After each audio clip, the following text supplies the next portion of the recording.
Mr. Jodrick here, and we're back for a episode 2 review of Dragon Ball Daima. My initial thoughts are that Daima is just so much fun.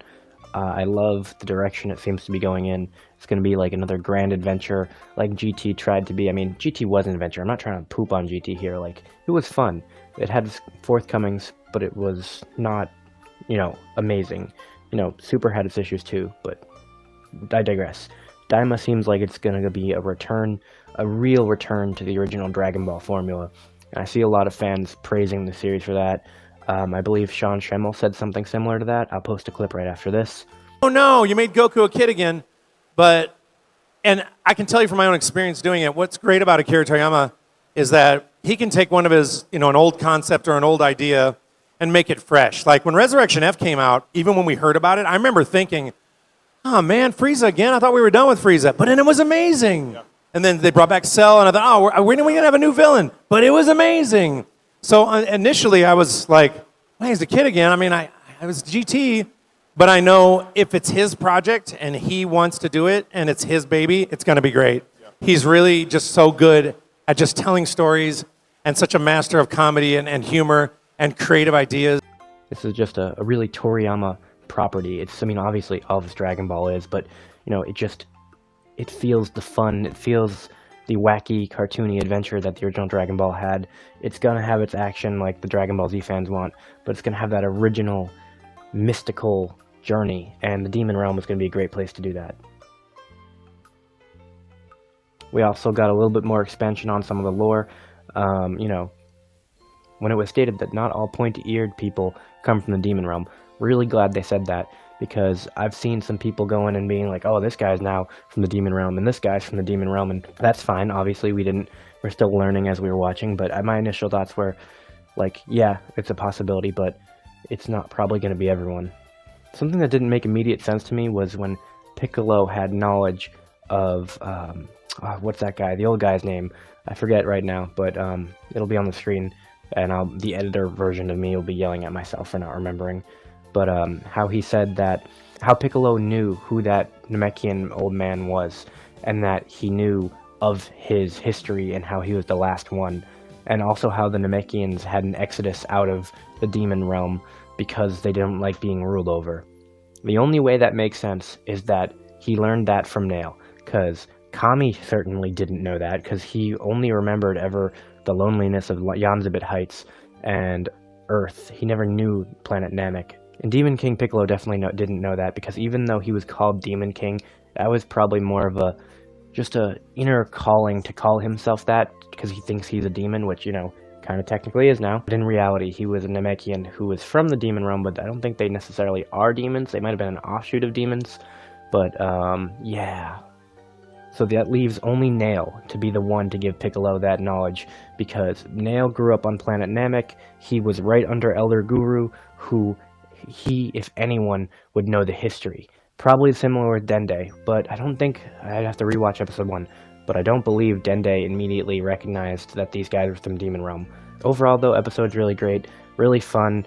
All the characters being young is funny. It's also cute, and I love the art style. Bulma just being herself and going to repair this Supreme Kai spaceship that she's never seen before. And, she's just had an extensive history with working with alien technology and making better technology herself from that and with that.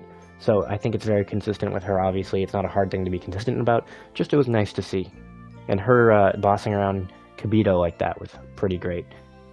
There was even a hint at Kibito's slight distaste for mortals. Not like anything like Zamasu, but if you watch Z, Kibito just kind of underwhelmed his impression of mortals at all points, because, when Gohan lifted the Z-Sword, he was like, nah, a mortal can't do that, and what does Gohan do? He lifts it. One thing I want to also say is that I hope that we get to see more of Goku needing to adjust to his child body, because it makes sense for Goku's character that in the first 20 minutes of the show where he's adjusting to his body, that he'd be like, alright, I gotta get used to this so I can be back to tip-top shape. But also, I want to see Goku struggle.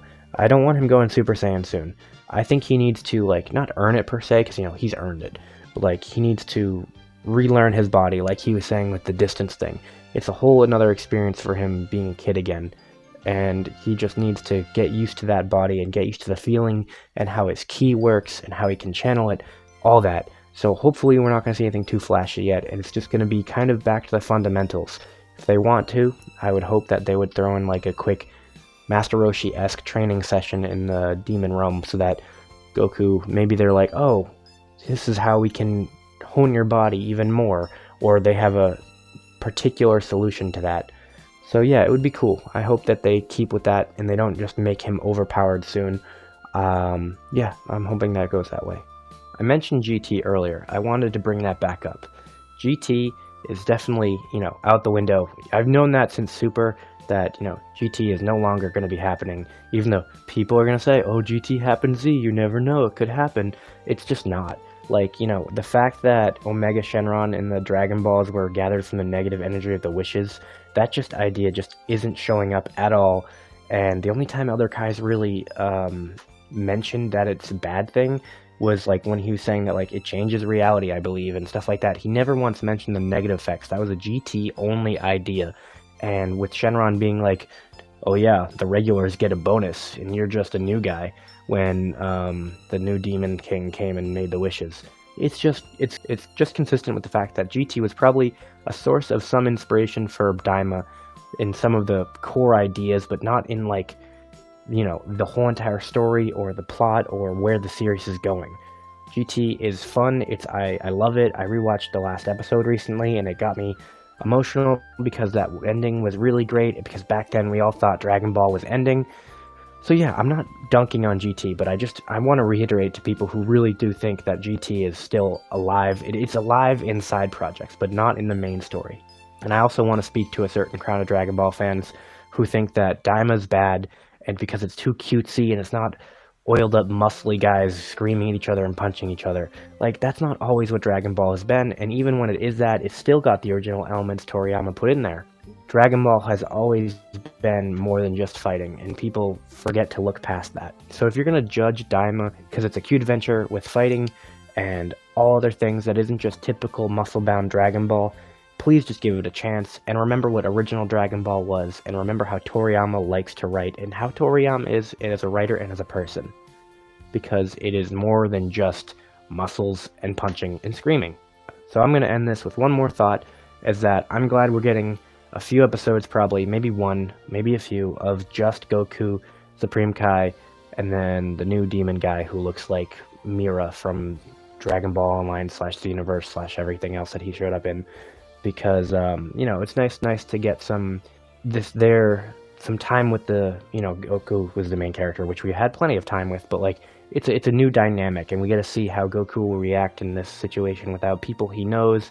Well, he knows Supreme Kai, but he doesn't know him well. And, it's going to be, I'm going to enjoy it, I think. And then Vegeta and probably one or two other characters might tag along later. So that's that, and I'll see you guys next week for the next episode.